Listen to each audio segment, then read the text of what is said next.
And that's more important than my own personal ambition. All right, so Chris Christie, the former governor of New Jersey, who also ran for president in 2016, he is announcing that he is suspending his campaign. Basically, that means he is out of the GOP primary race. He made this announcement in New Hampshire at a scheduled town hall. This news was sort of percolating throughout the afternoon. He made it official just now. We'll do a quick round before we get on to our other subjects. Greg. That was quite a windup. Oh, man. You know, he knew Trump would be the nominee, but he felt that he had to make the case that he shouldn't. Well, get in line. That's not necessary. You have the media doing that. You got the government doing that. You have tech companies doing that. He was like, it was so redundant. You didn't need that candidate in there. I think, you know, he's a good guy, likable guy, very intelligent. But the analogy for me is a hockey goon. You know, you put a guy out on the ice to take out the best player. That's what it was.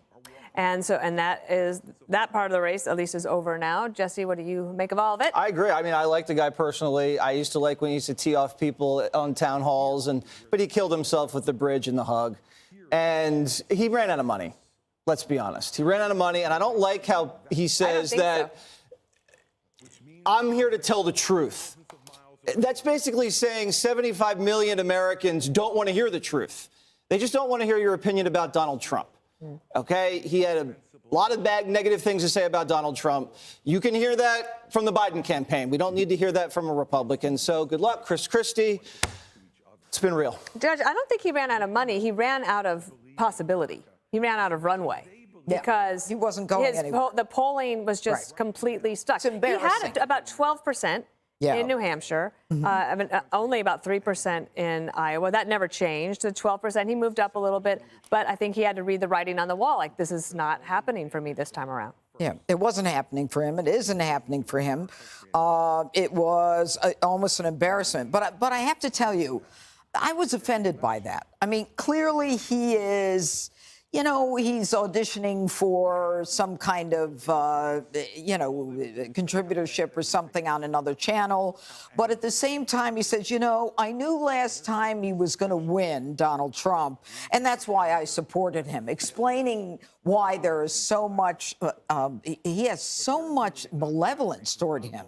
I mean, his whole campaign was about divisiveness and anger. Every time he opened his mouth, there would be another thing about Donald Trump, nothing about Joe Biden.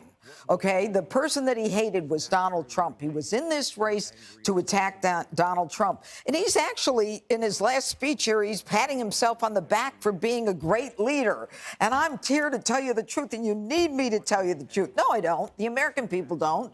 And as you said, 73 million people can figure out what they think is the truth. And, he even talks about hostages in Israel. I mean, just cut it out. Go away, and we'll be happier. Okay. Jessica, there is still somebody in the race that is not named Trump, Haley, or DeSantis. It's Asa Hutchinson. He's still in. He's still in, yeah. I haven't had a speech from him yet. Tweeting his little heart out.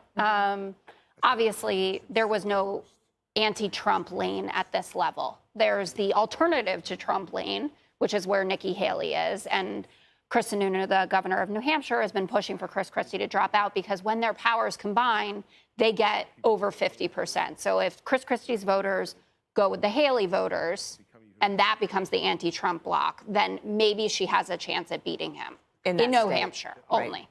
Right. I still don't think that it happens. I think that Trump is too powerful at this point and has too much of a surging apparently, support. Chris Christie was on a hot mic saying something very similar right before but this that event. has always been the problem for me because I was saying, I love what Chris Christie's saying, but I'm a Democrat. I admire anybody who throws their hat in the ring. I will never, ever do it. I would not be able to. And his wife, Mary Pat, was there.